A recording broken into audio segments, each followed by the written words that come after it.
comes in their own uniqueness.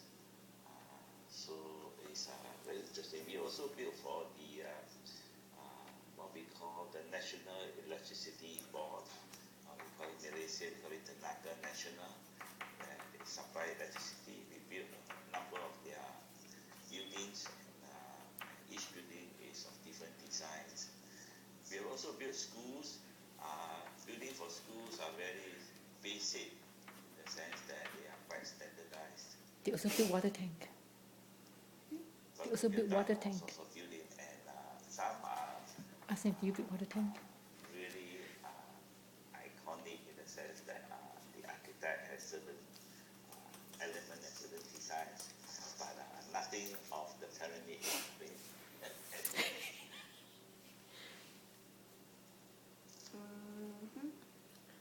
Okay.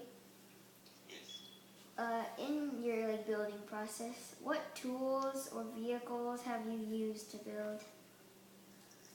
Okay, nowadays you need all sorts of machineries and tools. For the machinery, the basic machinery you need is your excavator, your what we call it the backhoe here, or the case. Those are basically to excavate the materials and all that. You need the piling machine to put in your foundation, all sorts of to drive in the piles, or you even to bore the holes to put in the piles.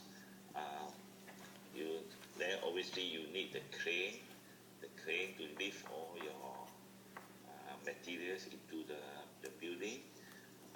Then the vehicles, you definitely need the truck to remove the material and to send the materials to the site. You need also for taller buildings, you need to have the overhead crane, and you need to have the type of special type of lift to lift out the materials.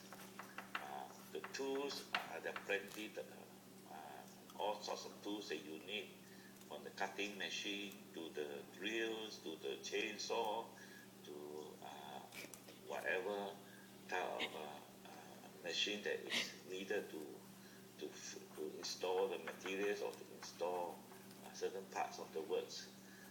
So it's just too many to name them, but these are very basic items that you need to do a building. Okay. And what is your favorite vehicle? Your favorite building vehicle? Oh, my favorite building vehicle. I think you have to be the excavator. An excavator can do a job of maybe 100 men. Let's say if you want to dig a hole, all you need is one scoop from the excavator, but you will need maybe 10 men to do that same job.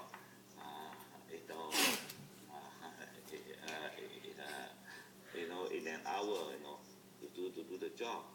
So I like heavy equipment because you can do the job much faster.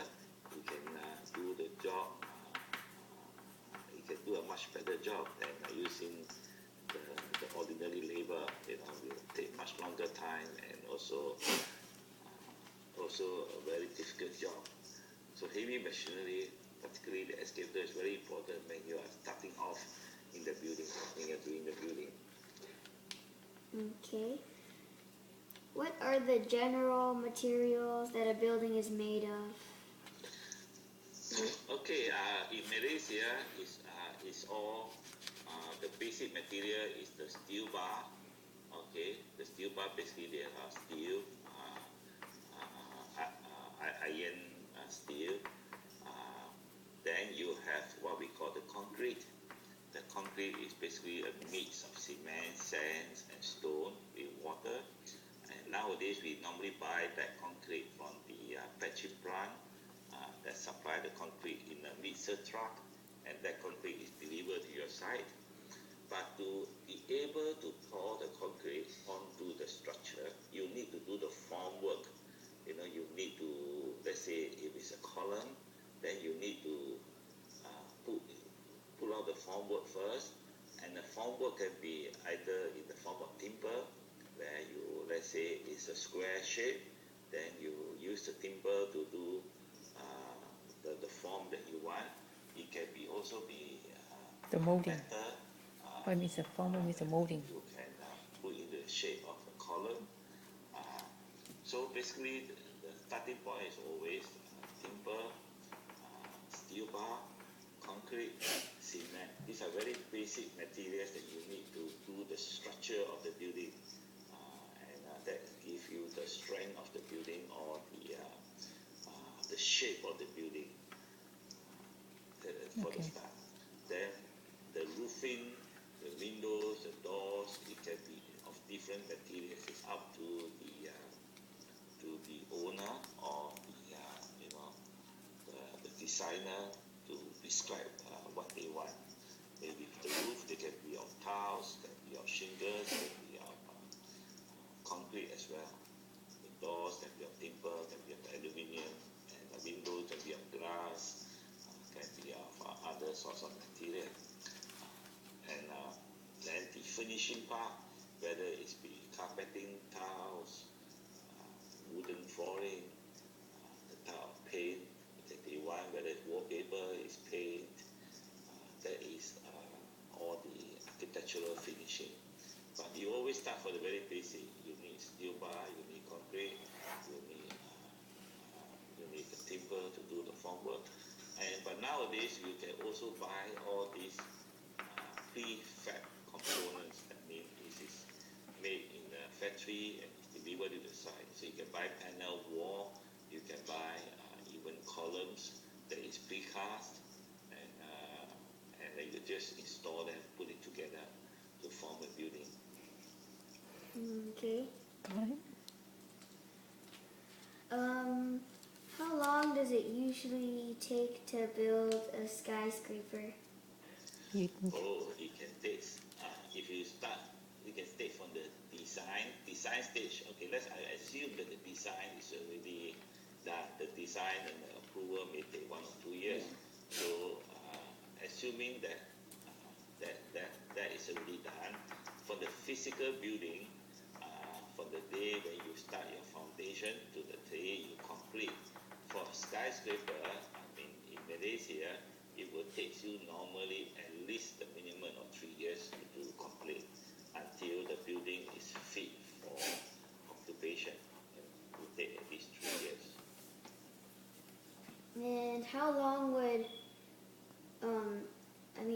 how many people will it take to build like a regular house? A regular house, it all depends on the time frame that you want to get it done. Okay, you want to get it done faster, then you have to put in more people and more machinery. If you want to do at a normal pace, then maybe 10 workers will be sufficient. Just on the normal pace, where you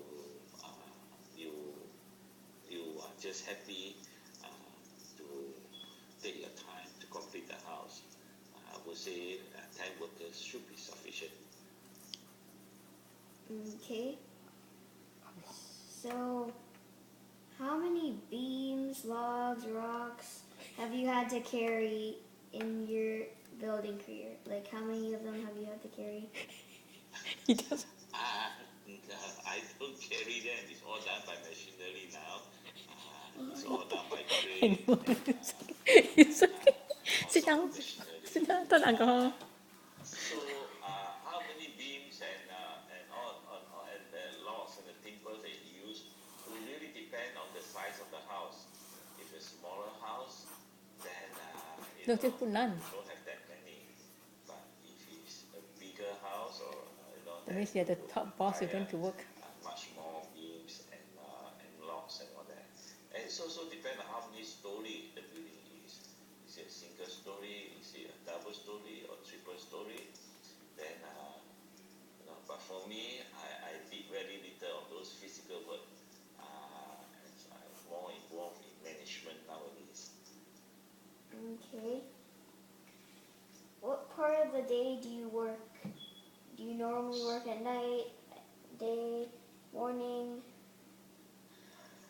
Okay, every Or project, if I go to the site, it would be very early in the morning. We start at 8 o'clock and I work to make sure that there before 8 so that to make sure that the people are on the site and the workers get going and that.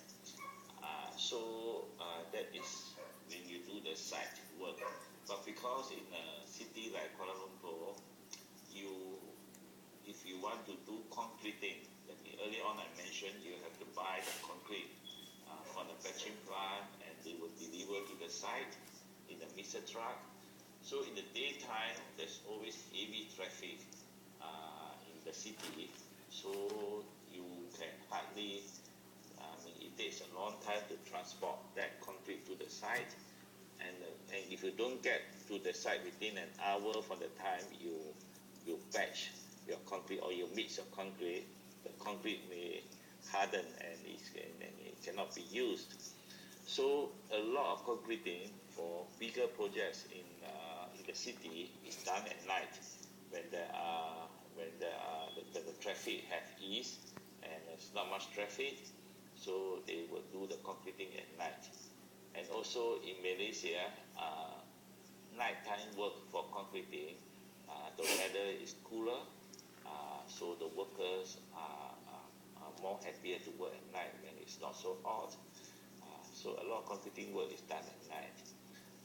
Office work in terms of drawings and all that, planning can be done at any time in the day. So it all depends on the scope of work. The time is always flexible, and some buildings they go on 24 hours non-stop. And so, but in the normal day, it's normally from 8 to 5 o'clock in Malaysia. okay. And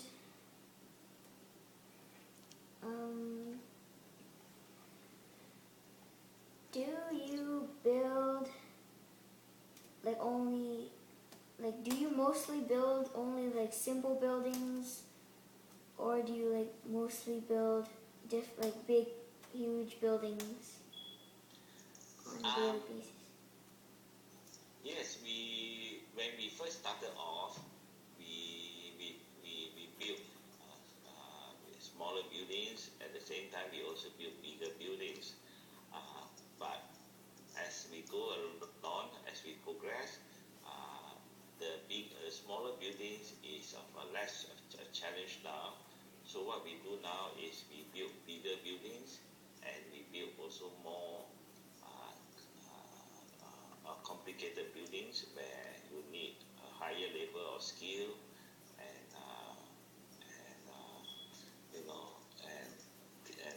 the building can be more what I call of a higher value rather than a normal building. So we have moved on to doing bigger buildings, but we still do smaller buildings as well because it is business. As long as there is the project is profitable, we will still take it on. And smaller buildings sometimes is also useful or important is because we may have excess materials and we may have workers that does not have any jobs to do, so we can utilize them for the smaller building. But we do all sorts of building at this point of time. Okay, thank you for your time, and You're most welcome. thank you. If anything, you may call me again or you may email me or WhatsApp me. I'll do my best to answer you. But if you want to be a builder, I think a genius like you shouldn't be in the building industry because Otherwise